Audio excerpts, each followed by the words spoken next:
Hello friends, अस्सलामुअलैकुम and welcome back to my channel. दोस्तों, आज की वीडियो में मैं आपको बताने जा रही हूँ द अवेंजर्स पार्ट 1 की कंप्लीट स्टोरी।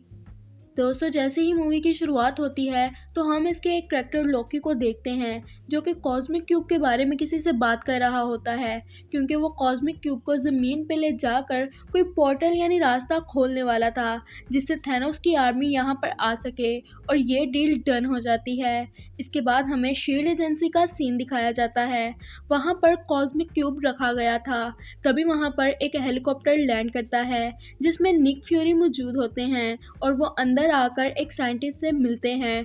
फिर उनको बताया जाता है कि कॉस्मिक क्यूब से अजीब तरह की रेडिएशंस निकल रही हैं और कोई नहीं जानता था कि ऐसा क्यों हो रहा है। फिर तभी वहाँ पर लोकी कॉस्मिक क्यूब लेने आ जाता है। तब सभी लोग जल्दी से कॉस्मिक क्यूब को प्रोटेक्ट करने लगते हैं, लेकिन लोकी अपनी पावर्स का इस्तेमाल करते हुए उन्हें दूर दूर गिरा देता है और कॉस्मिक क्यूब उठाकर भागने लगता है। तब निक फ्यूरी उसे पीछे से शूट करने लगते हैं और कुछ लोग गाड़ियों में उसका पीछा भी करते हैं, मगर वो वहाँ से भागने में कामयाब हो जाता है। फिर निक फ्यूरी वहाँ के लोगों से कहते हैं कि अब हमें एवेंजर्स की एक टीम बनाने की ज़रूरत होगी और हमें कॉस्मिक क्यूब को दोबारा से हासिल करना होगा। दोस्तों, अब यहाँ पे हमें एक बहुत अहम बात पता चलती है कि शील्ड एजेंसी ने थैनोस के लोगों से लड़ने के लिए बहुत ही ज़्यादा पावरफुल हथियार बनाया होता है जो कि कॉस्मिक क्यूब की एनर्जी से ही बना होता है। फिर निक फ्यूरी सीधा कैप्टन अमेरिका के पास जाते हैं जो कि फर्स्ट एवेंजर है। निक फ्यूरी उन्हें बताते हैं कि कॉस्मिक क्यूब को चुरा लिया गया है और उसे वापस लाने के लिए हमें तुम्हारी मदद की ज़रूरत है। दूसरी जानिब हम नताशा को देखते हैं जो कि इंडिया जाकर हल्क को लाती है और उसे कहती है कि तुम्हें कॉस्मिक क्यूब के बारे में काफ़ी नॉलेज है और हमें तुम्हारी मदद की ज़रूरत है ताकि हम दोबारा से उसे हासिल कर सकें। और फिर हम एक एजेंट को देखते हैं जो कि टोनी स्टार्क से इस बारे में बात करता है और अब ये भी एवेंजर्स की टीम में शामिल हो जाता है। फिर उसी एजेंट को हम प्लेन में कैप्टन अमेरिका के साथ देखते हैं। वो उसे कहता है कि आपका काम बहुत अच्छा है और मैं इसको सराहता हूँ। फिर प्लेन लैंड हो जाता है और कैप्टन अमेरिका मिलता है हल्क और नताशा से। वो लोग एक दूसरे से मिलकर बहुत ज़्यादा खुश होते हैं।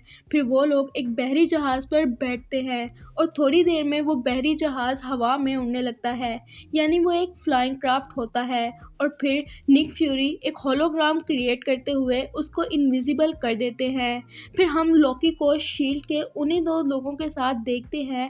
वो लोग बात कर रहे होते हैं कि कॉस्मिक क्यूब बहुत ज़्यादा पावरफुल है, हम इसे तब तक कंट्रोल नहीं कर सकेंगे जब तक इसकी रेडिएशंस थोड़ी कम ना कर ली जाएं। और ऐसा एक एलिमेंट है जिसका नाम इरिडियम है और वो हमें जर्मनी से ही मिलेगा। इसीलिए लॉकी और शील्ड का एक मेंबर ये फैसला करते हैं कि अब वो लोग जर्मनी जाएंगे।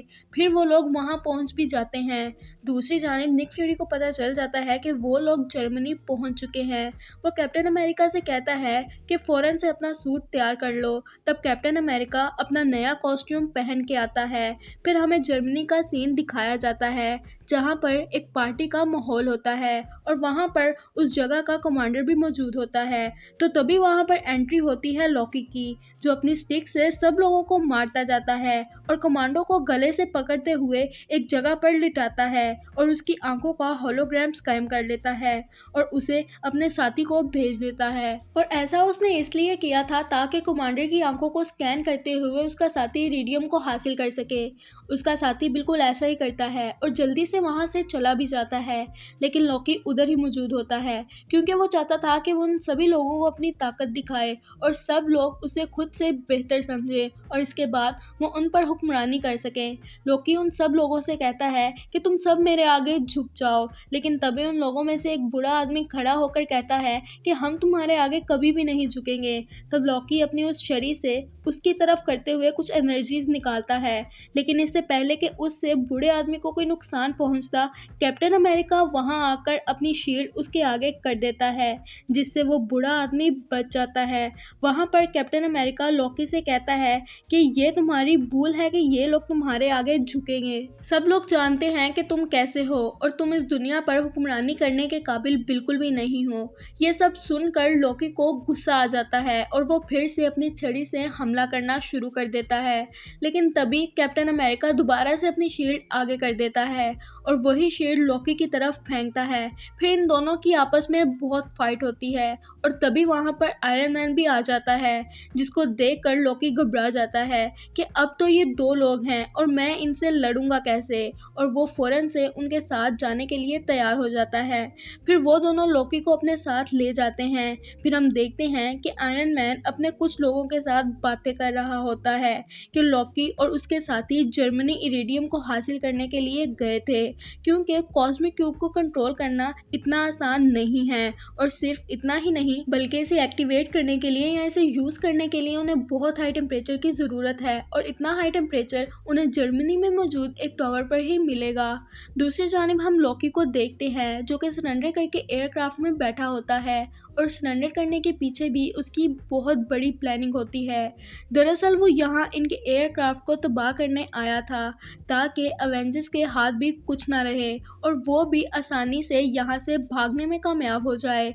फिर लॉकी अपने साथी को इस बारे में इत्तला देता है और उसका साथी एक और एयरक्राफ्ट लेके अवेंजर्स के एयरक्राफ्ट के पास आ जाता है और उनके एयरक्राफ्ट के इंजन पर तीर मारता है, जिससे उसमें आग लग जाती है, जिसकी वजह से पूरा का पूरा एयरक्राफ्ट नीचे गिरने लगता है। लेकिन फिर आयरन मैन जाकर उस इंजन को संभालते हैं और उसे ऊपर की तरफ शिफ्ट करते हैं, जो करना बहुत ही ज़्यादा मुश्किल था।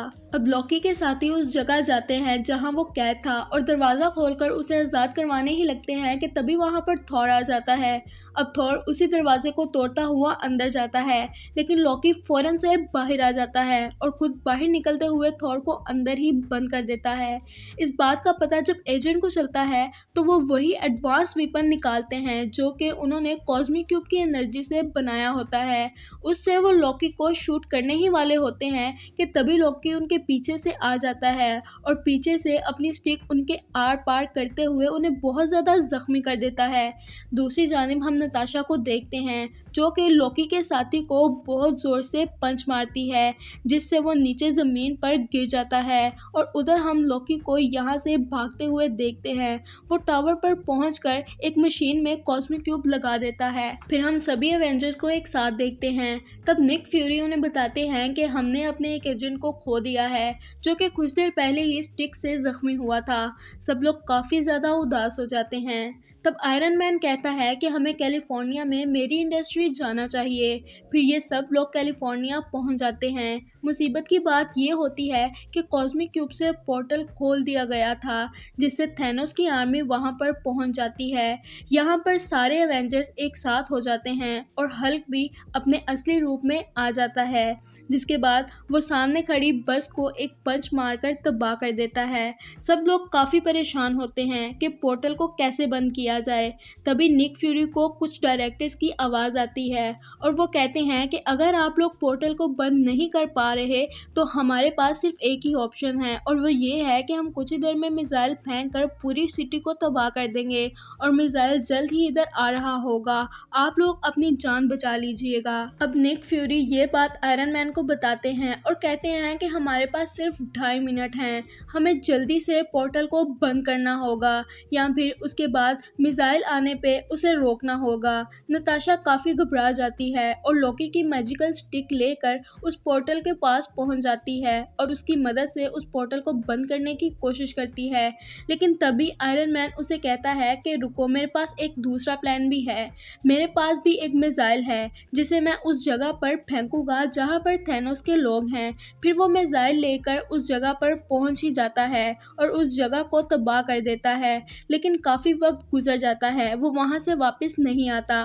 कैप्टन अमेरिका नताशा से कहते हैं कि हमारे पास मजीद वक्त नहीं है, हमें पोर्टल को बंद करना होगा वरना हम सब भी तबाह हो जाएंगे।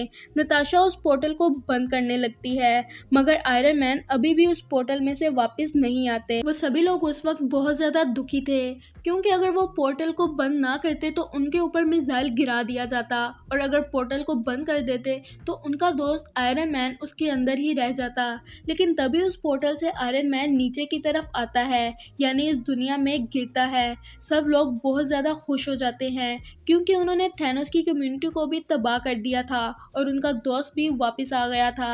अब ये सब एवेंजर्स मिलकर उसी दरवाजे पर जाते हैं जहाँ पे लोकी को पकड़ा गया था। फिर थॉर लोकी को साथ लेकर कॉस्मिक क्यूब को उसकी जगह तक पहुँचाता है। फिर हम देखते हैं कि एक आदमी थैनोस से कहता है कि ज़मीन के लोग बहुत ज़्यादा पावरफुल हैं, हमें उनसे लड़ने के लिए और ज़्यादा स्ट्रॉन्ग होना होगा। तब यहाँ पर थैनोस एक स्माइल पास करता है, यानी वो भी इस चीज़ के लिए तैयार था। और इसी के साथ ये मूवी यहाँ पर ख़त्म हो जाती है। तो दोस्तों ये थी मेरी आज की वीडियो। अगर आपको मेरी आज की ये वीडियो पसंद आई हो तो मेरी वीडियो को लाइक करें, मेरे चैनल को सब्सक्राइब करें। मिलते हैं आपसे अगली वीडियो में, तब तक के लिए अल्लाह हाफिज़।